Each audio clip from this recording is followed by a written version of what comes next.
수요예배 함께 하시는 모든 성도님들을 환영하고 축복합니다. 변함없으신 주님의 나라를 위하여서 주의 영광으로 이 땅을 살아가는데 부족함이 없는 모든 성도님들이 되시길 간절히 소망합니다. 다 함께 사도신경으로 예배를 시작하시겠습니다. 전능하사 천지를 만드신 하나님 아버지를 내가 믿사오며 그 외아들 우리 주 예수 그리스도를 믿사오니 이는 성령으로 잉태하사 동정녀 마리아에게 나시고 본디오 빌라도에게 고난을 받으사 십자가에 못 박혀 죽으시고 장사한 지 사흘 만에 죽은 자 가운데서 다시 살아나시며 하늘에 오르사 전능하신 하나님 우편에 앉아 계시다가 저리로서 산자와 죽은 자를 심판하러 오시리라. 성령을 믿사오며 거룩한 공회와 성도가 서로 교통하는 것과 죄를 사하여 주시는 것과 몸이 다시 사는 것과 영원히 사는 것을 믿사옵나이다. 아멘. 함께 찬양하시겠습니다.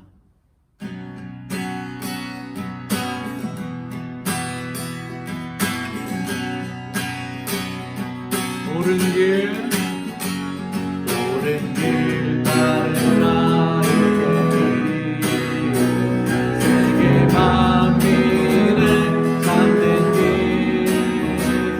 이 길 따르고 나의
우리는 비록 땅을 버타며 살아가고 있지만 하나님의 백성인 것을 기억하고 하나님의 뜻이 이 땅 가운데 이루어질 수 있도록 예수님이 이 땅에서 보여주신 그 모든 것, 하나님을 사랑하고 이웃을 사랑하여서 이 땅이 진정 하나님의 나라를 선포할 수 있는 순종의 씨앗이 우리가 되게 하여 주시옵소서.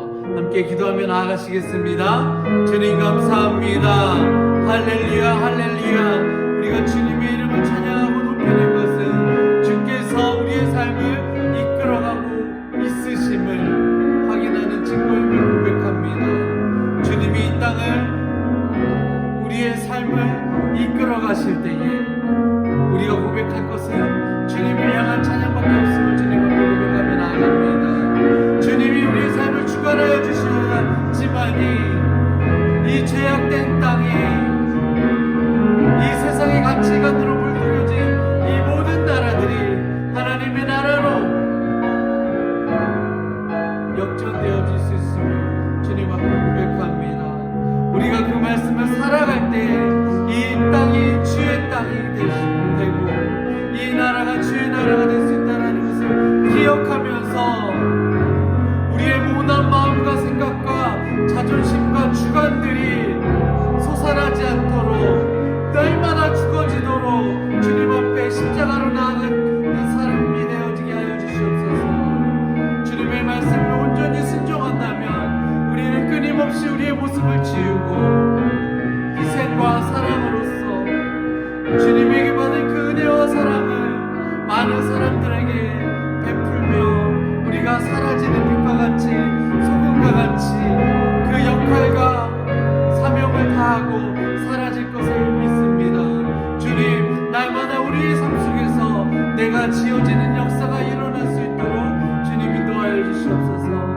하나님 나라가 이 땅이 될 수 있도록 주님 날마다 우리를 붙잡아 주시고 인도하여 주시옵소서.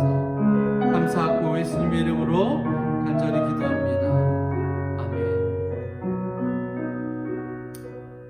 오늘 하나님께서 우리에게 주신 말씀은 마태복음 11장 1절에서 19절 말씀입니다.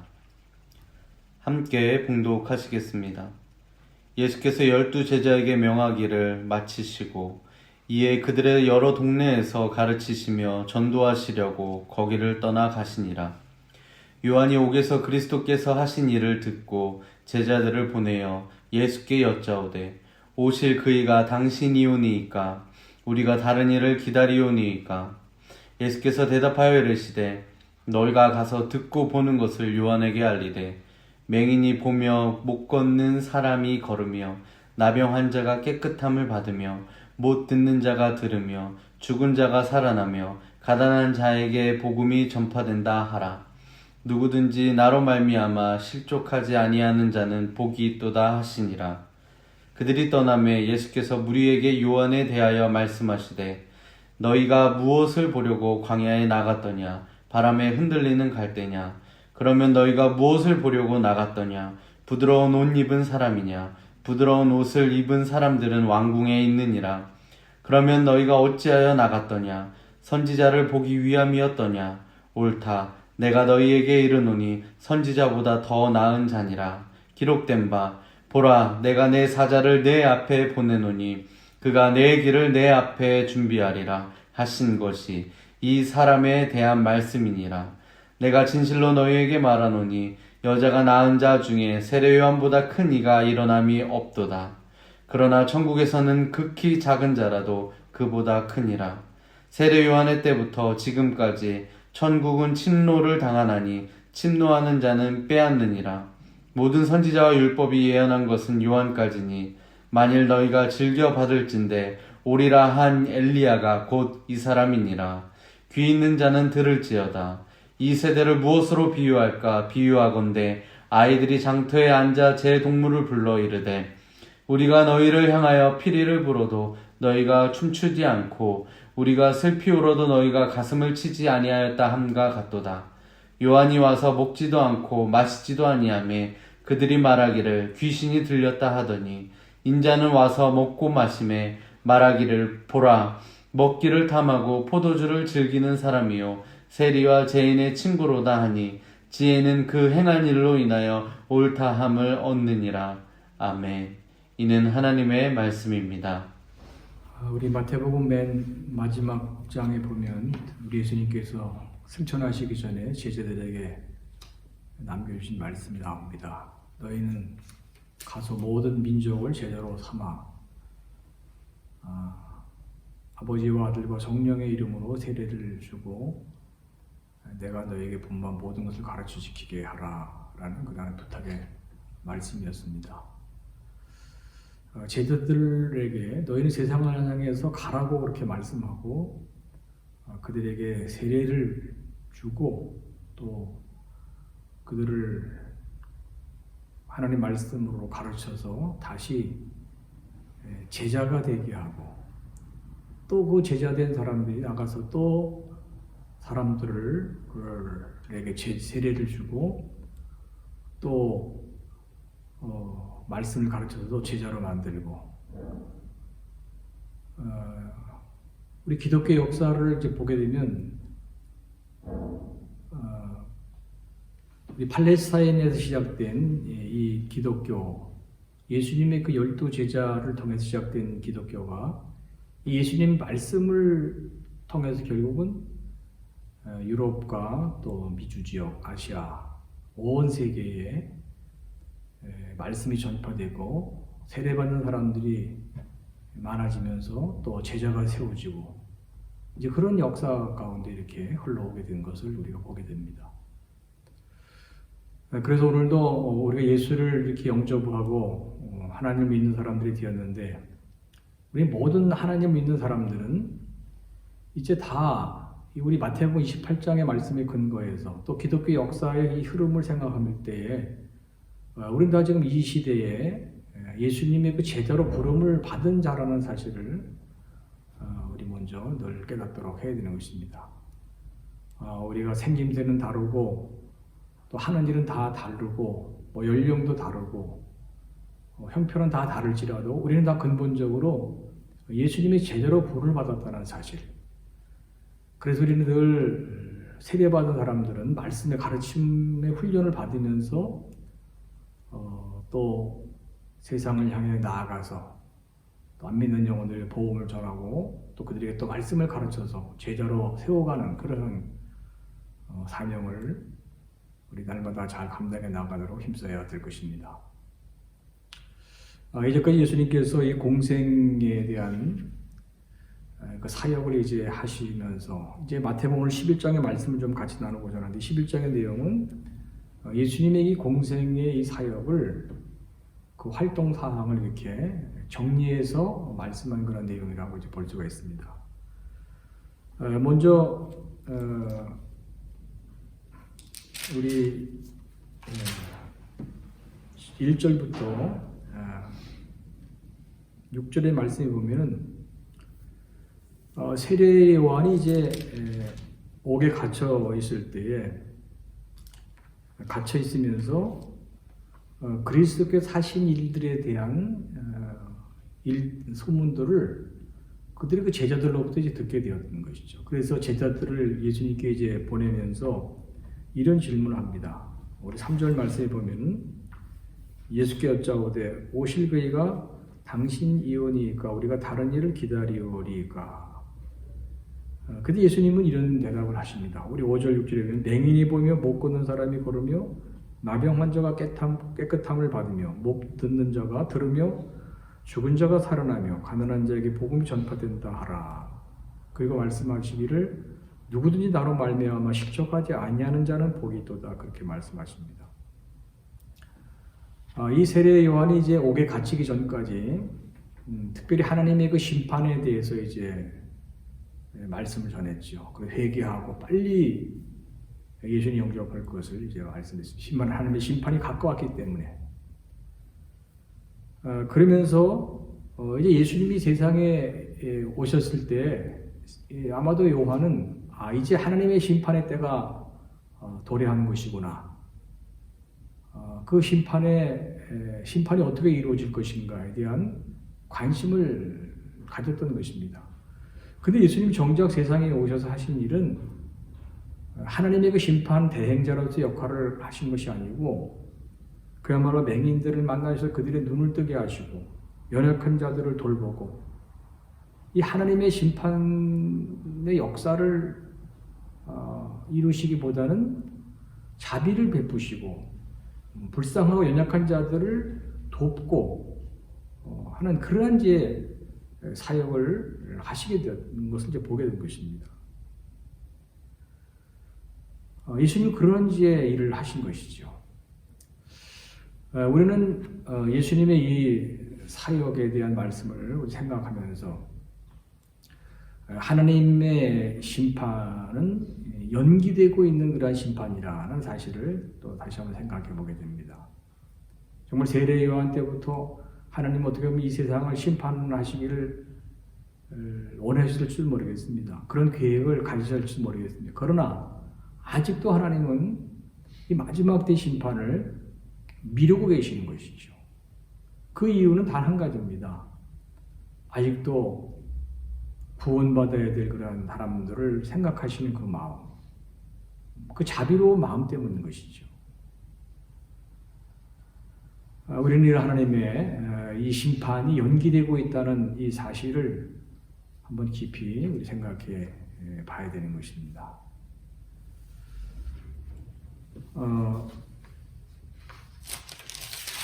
우리 7절부터 이제 15절까지 말씀은 예수님이 이제 세례 요한에 대해서 어떻게 평가를 하셨는가에 대한 그런 말씀이 기록되어져 있습니다. 한마디로 예수님은 요한을 이제 칭찬하셨습니다. 그는 정말 흔들림이 없는 그런 자였고 오직 하나님 말씀만을 전하는 그러한 훌륭한 선지자였음을 여기 이제 말씀하셨습니다. 그러면서 정말 여자가 낳은 자 중에서 이보다 더 큰 자가 없다 그렇게 말씀하시면서 아주 세례 요한을 칭찬을 이제 하십니다. 근데 예수님은 또 이렇게 말씀하십니다. 12절 말씀에 보면은 세례 요한의 때부터 지금까지 천국은 침노를 당하나니 진노하는 자는 침노하는 자는 빼앗느니라 그렇게 말씀하십니다. 그리고 11절 마지막 쪽에도 보면 세례 요한보다 더 큰 이가 일어남이 없었다 말씀하시면서 그러나 천국에서는 극히 작은 자라도 그보다 크니라 그렇게 말씀하십니다. 하나님의 심판을 전하며 천국을 예비할 것을 전한 세례 요한도 훌륭한 사람이지만 실제 천국에 들어갈 수 있는 그런 자가 더 큰 자라는 것이죠. 그에게 더 큰 영광이 주어지게 된다는 것을 여기 예수님께서 말씀하신 것입니다. 우리는 예수님의 말씀을 또 보면서 우리 하나님의 나라 천국에 대한 가치를 한 번 더 우리 깊이 생각해 볼 필요가 있는 것입니다. 우리가 물론 세상에서 하나님의 일들을 정말 훌륭하게 잘 감당해 나가고 또 누구보다도 많은 일을 하는 그러한 사람, 하나님의 업적을 남기는 그러한 신실한 믿음의 사람들이라고 해도 그러나 그가 하는 일보다 사실은 그가 하나님 나라에 들어가는 것이 더 위대하고 더 영광스러운 그런 모습이라는 것이죠.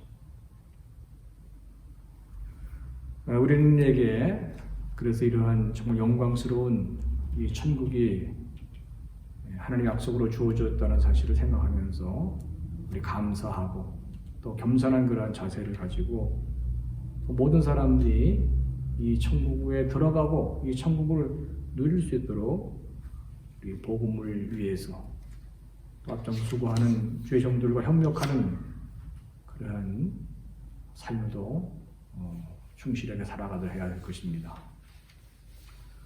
세 번째로 이제 16절부터 우리 마지막 19절 말씀에 보면 이 세대에 대해서 어떻게 우리 예수님께서 말씀하고 있는가에 대한 말씀이 여기 나옵니다.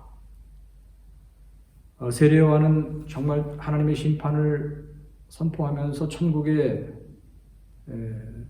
들어가게 된 것이 얼마나 소중한 것인가를 이제 선포하면서 스스로 자신을 이제 금식하면서 또 금욕적인 그런 생활을 하면서 그렇게 열심히 복음을 정말 전했습니다. 광야에서 외치는 자로서.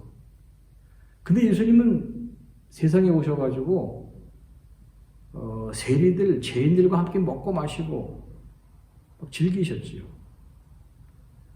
근데 이제 문제는 사람들은 요한이 그렇게 금욕적인 생활을 하면서 하나님 말씀을 선포하는 데에도 관심이 없었고 또 예수님이 세상에 오셔서 먹고 마시고 죄인들과 함께 이렇게 즐겁게 살아가는 모습에 대해서 별로 관심을 가지지 않았다는 것입니다. 그래서 여기 예수님은 요한이 와서 먹지도 않고 마시지도 아니하며 그들이 말하길 귀신이 들렸다 하더니 또 19절에 인자는 와서 먹고 마시며 말하기를 보라 먹기를 탐하고 포도주를 즐기는 사람이요 세리와 죄인의 친구로다 하니 지혜는 그 행한 일로 인하여 옳다함을 얻느니라 그렇게 말씀합니다. 우리는 그 당시 사람들이 세례 요한에 대해서도 예수님에 대해서 이렇게 관심을 갖지 못하고 그냥 자기들이 가진 생각을 가지고 그렇게 자기 주장대로 세상을 살아갔던 그런 사람들을 우리가 보면서 오늘날까지 세상 사람들은 하나님 나라에 대한 관심이 사실 없는 것이죠. 그 복음에 대한 관심이 없는 것입니다. 거듭나지 못한 영혼들은 오직 세상에 대한 관심만을 가지고 살아갈 뿐인 것이죠. 그러나 거듭난 사람들은 영원한 하나님의 나라를 바라보는 것입니다. 본향을 생각하는 것이죠. 그러면서 세상 가운데 살아가게 되는 것입니다. 그래서 우리 믿음의 사람들은요, 우리가 세상에 살아가지만 세상을 목적으로 해서 살아가서는 안 되는 것입니다. 또 세상에 살면서 세상에 그래서 치우치지 않는 그런 삶을 살아가도록 해야 되는 것이죠. 어떻게 하면 세상 속에서 천국 백성의 삶을 살아갈 것인가? 우리가 말씀을 깊이 묵상하면서 우리 살아가도록 해야 되는 것입니다. 그래 죄악을 우리가 멀리하는 것이 해야 되는 것이고 또 어떤 내가 갖는 그런 기쁨이 아니라 하나님이 주신 그 기쁨을 가지고 우리가 살아갈 수 있어야 되는 것이고 하나님의 정말 근심이 내 근심이 되고 그죠? 하나님의 목적이 내 비전이 되고 이런 삶을 우리가 살아가고 또 염려거리가 있지만 거기에 우리가 빠지지 않고 기도를 하나님 앞에 맡기면서 우리 정말 믿음으로 일상 속에 살아가도록 우리 해야 되는 것입니다. 오늘 말씀을 우리도 나누면서 앞으로 내가 어떻게 이 땅에 살아가지만 하나님 나라의 백성으로서의 삶을 살아가야 되는 것인가? 내가 실천할 수 있는 사항이 뭔가 한번 노트에 이렇게 좀 적어보시고 작은 것이라 하나하나 실천하면서 우리 구별된 자로서의 하나님 보시기에 합당한 그런 삶을 우리 하루하루 성실하게 살아가시는 우리 모든 성도님들 다 되시기를 바랍니다. 기도하겠습니다. 존귀하신 하나님, 우리가 세상 가운데 살아가고 있지만 영원한 본향을 바라보는 자로 살아가게 하여 주시옵소서. 하나님 주신 그런 지혜를 가지고 청지기의 삶을 살아가기를 원합니다. 오늘 주신 말씀도 우리 마음에 잘 담게 하여 주시옵소서. 코로나 사태가 진행 중에 있습니다. 하루속히 이 모든 상황이 종결되기를 원합니다. 그러나 그때까지 하나님의 뜻을 더욱 깊이 헤아리는 저희들 되게 하여 주시고 날마다 성실하게 하나님 인도하시더라 살아가게 하여 주시옵소서. 모든 것 다 주님께 맡겨오며 예수님의 이름으로 기도하옵나이다. 아멘. 하늘에 계신 우리 아버지의 이름이 거룩히 여김을 받으시오며 나라가 임하시오며 뜻이 하늘에서 이루어진 것 같이 땅에서 이루어지이다. 오늘 우리에게 정말 양식을 주시옵고 우리가 우리에게 죄지은 자를 사해 준 것 같이 우리 죄를 사해 주시옵고 우리를 시험에 들게 하지 마시옵고 다만 악에서 구하시옵소서. 나라와 권세와 영광의 아버지께 영원히 있사옵나이다. 아멘.